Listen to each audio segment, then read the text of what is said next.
Good morning guys, just vlog na babalik guys. Bali, gabi na guys, gabi na guys. So, may plano kami ngayon, so manulo kami ng paka ngayon guys. So, update guys, may alis na kami. Oras natin ngayon is alas 10 na. So, manulo kami ng paka guys. Update. Sa video.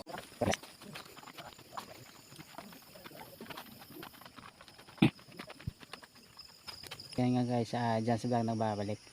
Bali, konti yung nakuha naming palaka guys kasi hindi umulan ngayon. Bali, ano yung panahon maganda. Kaya wala masyadong palaka. So, by the way guys, Hawaiian frog pala yung kinukuha namin guys. Dito kasi sa Negros guys, yung Hawaiian frog is paborito talaga ng taga Negros. Sa ibang lugar hindi yan pinapansin pero dito sa Negros talaga guys, yung Hawaiian frog talaga masarap. Makakuha ka na ng 10, 20, sampak na guys. Nilagyan ng kapapaya, ginigisa, minsan nilagyan ng stiwitis.